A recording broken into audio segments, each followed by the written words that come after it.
Assalamu alaikum. Today we will continue about pressure ulcers. Pressure ulcers stages. There are 4 stages of pressure ulcers: stage 1, stage 2, and stage 3, stage 4.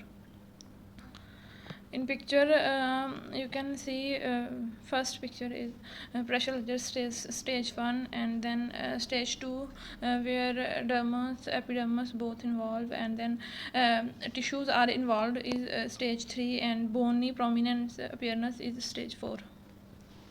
ये है stage 1 pressure ulcer. वहाँ पे थोड़ी redness appear होती है। Stage 1 में होता क्या है, intact skin with non blanchable redness of a localised area usually over a bony prominence. किसी भी बोनी प्रोमिनेंस पे रेडनेस स्टार्ट होती है, उसको कहते हैं मतलब स्टेज 1, ठीक है। डार्कली पिगमेंटेड स्किन हो जाती है वहाँ से, और जैसे प्रेशर की वजह से थोड़ा सा एरिया रेडिश और इस तरह की कंडीशन हो जाती है। द एरिया में भी पेनफुल हो सकता है, बट समटाइम नहीं होता। फ्रिम सॉफ्ट वार्मर और cooler as compare to adjacent tissues, ठीक है। और ये थोड़ा सा डिफरेंट इसकी हो सकती है सिचुएशन उसके बिल्कुल बरअक्स जाके। Stage 1 may be difficult to detect in individual with darker skin tone. Obviously जब वो रेडिश थोड़ा सा होगा तो वो अपीयर जो है वो प्रॉपरली नज़र नहीं आएगा, ठीक है। अब ट्रीटमेंट क्या है, ओवरफ्लोड प्रेशर, उस एरिया का प्रेशर कम कर दें, ट्रांसपेरेंट फिल्म एड्रेस उसको करें ताकि आपको एब्जॉर्व कर सकें उसको, हाइड्रोक्लाइडर ड्रेसिंग कर सकें, और मॉइस्चराइजर बैरियर उसको दें, ठीक है। अब ये वाली सिचुएशन होती है, इसमें आप देख सकते हैं रेडिश सा ऊपर स्किन के बिल्कुल नीचे नहीं गया, वो सिर्फ जो है एपिडर्मिस है उस लेयर में है। ये है स्टेज 1। एपिडर्मिस की लेयर्स इन्वॉल्व होती हैं इसमें, ठीक है। देन स्टेज 2, अब डर्मस भी इन्वॉल्व हो गई है, जो प्रेशर है वो इंक्रीज़ कर गया है लोअर साइड को, ठीक है। उसके बाद partial thickness skin loss involve the epidermis और डर्मस, ठीक है। The ulcer is superficial and present clinically as abrasion, blister भी हो सकता है, शैलो ओपन अल्सर भी हो सकता है, प्रेजेंट्स एज अ शाइनी और शैलो अल्सर भी हो सकता है। वो रेडिश पिंक एक ब्लिस्टर होगा या ब्रूज होगा या इस तरह की कोई भी डीपर जो है स्किन कंडीशन वो अपीयर होगी, ठीक है। अब उसमें जो है ड्रेसिंग करेंगे, उसको हाइड्रोक्लाइड ड्रेसिंग करेंगे, उसको अब्जॉर्प्टिव ड्रेसिंग करेंगे। उसमें जो अगर वूंड लाइक कंडीशन है तो वो ड्रेनेज उसमें आ जाए, ठीक है। हाइड्रोजेल अप्लाई करेंगे हीलिंग, जैसे वूंड हीलिंग के लिए हाइड्रोजेल यूज़ होती है, या सिकाटिन पाउडर जिसको हम कहते हैं, या उस एरिया को ड्राई करने के लिए ऑफ लोड प्रेशर ऑब्वियसली करेंगे, ठीक है। अब ये है, अब यहाँ पे आपने देखा होगा ट्रांसपेरेंट वो जो है हमने टेप की हुई है और उसको ऑब्ज़र्व भी कर रहे हैं, और इसके ऊपर जो है कुछ जो स्किन की अब्रेशन है उसको बचाने के लिए, ड्राइनेस से बचाने के लिए प्रॉपरली हमने इसको मैनेज किया है। ये बटक्स पे है, और ये देख सकते हैं इसके ऊपर वो किया है ट्रीटमेंट करके, उसको ट्रांसपेरेंट टेप के साथ वो किया है। ये विदाउट ट्रीटमेंट है। ब्लिस्टर फटता है तो थर्ड स्टेज हो जाती है, ठीक है। अब ये थर्ड स्टेज है, इसमें थर्ड स्टेज में क्या है, जो नीचे फैट्स हैं वो भी शामिल हो जाते हैं उसमें, ठीक है। Full thickness skin loss involve damage और necrosis to subcutaneous tissue that may extend down to but not through underlying fascia, ठीक है।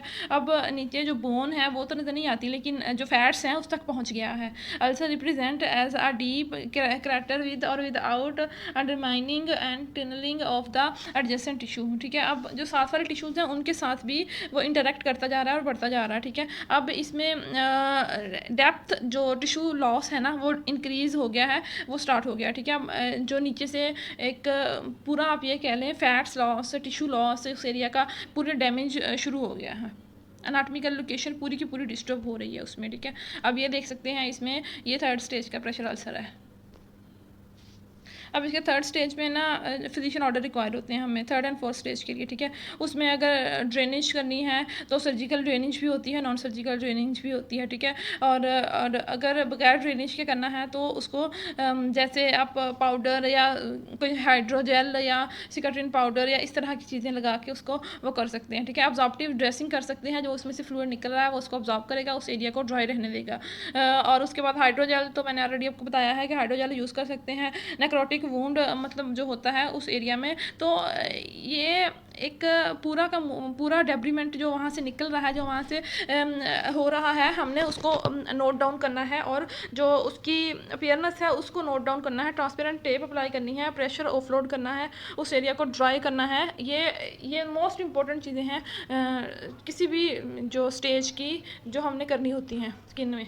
ये देखें, ये नॉन ट्रीटेड है, आप देख सकते हैं इसमें नीचे से टिश्यू लॉस, और ये एक्सटेंड हो रहा है, साथ वाले टिश्यूज़ में भी नेक्रोसिस कर रहा है।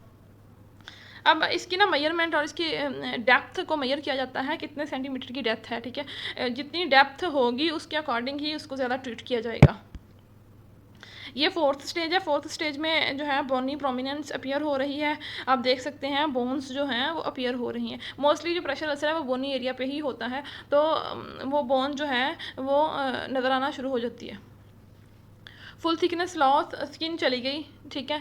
अब इसमें नेक्रोसिस हो गई, मस्कुलर जो टोन है वो भी चली गई, जो मसल डैमेज हो गया वो भी मसल जो पूरा डैमेज हो गया, और बोन तक इन्फेक्शन चला गया, और जो सपोर्टिंग स्ट्रक्चर था वो भी डिस्टर्ब हो गया, ठीक है। या तो वो डिस्ट्रॉय हो गया या वो डिस्टर्ब हो गया। Determining the tunneling are often associated with stage 4 ulcers, ठीक है। अब उसके बाद एस्कार बन गया, और जो एस्कार है उसमें भी मतलब आप ये देख सकते हैं, आप ट्रीट कर रहे हैं, वो स्लोली हो रहा है, इम्प्रूव तो हो रहा है, लेकिन जो है उसमें पूरा डाउनवर्ड स्कार बनेगा, और पूरी की पूरी जो लॉस ऑफ टिश्यू है ना उस एरिया का, वो स्टार्ट हो जाएगा। डेप्थ वुंड है, जिसकी वजह से एनाटॉमिकली जो लोकेशंस हैं वो डिस्टर्ब हो जाएंगी। एक्सपोज्ड बोन्स और टेंडन्स इज विजिबल हो सकते हैं एंड डायरेक्टली पाल्पेबल हो सकते हैं, ठीक है। अब उस वुंड के अंदर तक आप फिंगर लेके जाएं या हाथ लेके जाएं, आपको प्रोमिनेंट हर चीज़ पाल्पेबल होगी। ये देख सकते हैं, इतना डीपर होता है 4th स्टेज। जितने बेड रिटर्न पेशेंट्स हैं उनमें मोस्ट कॉमनली ये 4th स्टेज तक वो पहुंच जाते हैं, अगर उसकी केयर ना की जाए, प्रॉपर साइड चेंज ना की जाए, प्रॉपर वुंड को ड्राई ना रखा जाए, प्रॉपर ड्रेसिंग ना की जाए, प्रॉपर ये सारा कुछ ना किया जाए, तो ये हो जाता है, ठीक है। अब आप ये भी देख सकते हैं, इसमें भी बोनी वो है, यहाँ पे तो पूरा का पूरा वो अंदर से निकला हुआ है।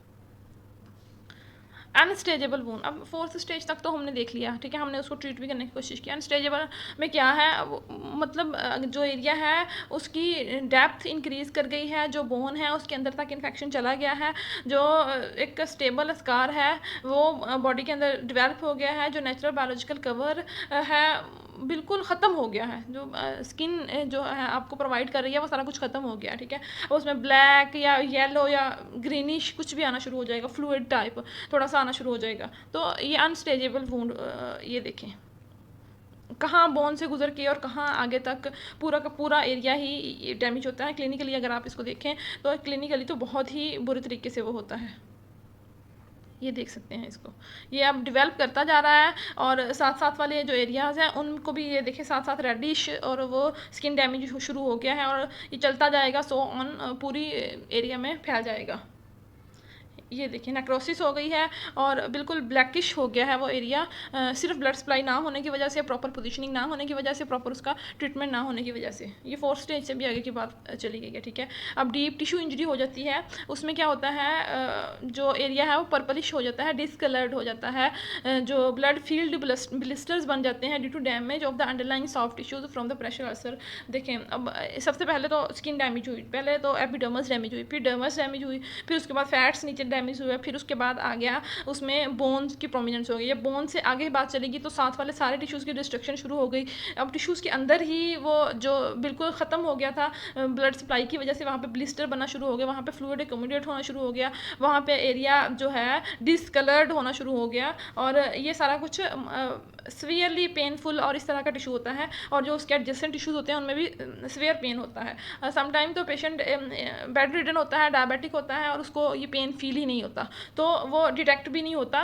जो बेड रिडन पेशेंट है उसको डिटेक्ट करते रहना चाहिए, उसकी स्किन की असेसमेंट करते रहना चाहिए, ताकि अंदाज़ा हो सके कि कहीं प्रेशर अल्सर तो डेवलप नहीं हुआ। अब थिन जो है ब्लिस्टर वो हो सकता है, डार्कर वुंड हो सकता है, मतलब ये सारी डीपर टिश्यू इंजरी में सारा कुछ हो सकता है। जो सारा एरिया है वो पूरा का पूरा ब्लैकिश हो सकता है, जैसे मैंने प्रीवियस पिक्चर में आपको दिखाया। ये देखें, ये डीपर टिश्यू इंजरी है, ये हील्ड फॉर्म है, अभी हील हो रहा है ये, तो अब ये देख सकते हैं इसको, अंदर ही अंदर ब्लिस्टर डेवलप हो रहे हैं 3-4 जगहों पे। ये इस तरह की कुछ फॉर्म होगी क्लिनिकल साइड पे। ये देखिए स्किन इतनी ज़्यादा उसमें वो हो चुकी है डैमेज। स्टेजिंग बाय कलर, अब स्टेजिंग कलर के हिसाब से भी होती है, black, yellow, red and mixture of the colour, ठीक है। अब वो पहले रेडिश सा हमें अपीयर होता है, पिंकिश सा रेडिश सा कलर अपीयर होता है, ठीक है। अब देन उसके बाद जो होता है वो येलोइश जो कलर आना शुरू हो जाता है, येलो येलो सा हो जाता है जब वो डर्मस में चला जाता है, जब बोनी प्रोमिनेंस आना शुरू हो जाती हैं। फिर देन वो टर्न कर जाता है ब्लैक में, और जो ब्लैक है वो तो बिल्कुल आप ये कह सकते हैं जिस तरह से डैमेज्ड एरिया, और उसमें पस, और उसमें बिल्कुल नेक्रोसिस, और उसमें जैसे गैंग्रीन बन जाती है, इस तरह की कंडीशन हो जाती है। मिक्सचर ऑफ द कलर, जिसमें सारे कलर्स का मिक्सचर भी हो सकता है, कुछ एरिया रेड है, येलो है या ब्लैक है, वो डेवलपिंग स्टेज में होता है या वेल डेवलप स्टेज में होता है, ठीक है। अब इसका प्रोसेस ऑफ वुंड हीलिंग जो है इसमें 2 तरह का है, primary intention and secondary intention. I think so हम इसको नेक्स्ट लेक्चर में डिस्कस करेंगे, प्रोसेस ऑफ वुंड हीलिंग, ठीक है। यहाँ तक के लिए अगर कोई क्वेश्चन, कोई क्वायरी हो तो कर सकते हैं। Thank you.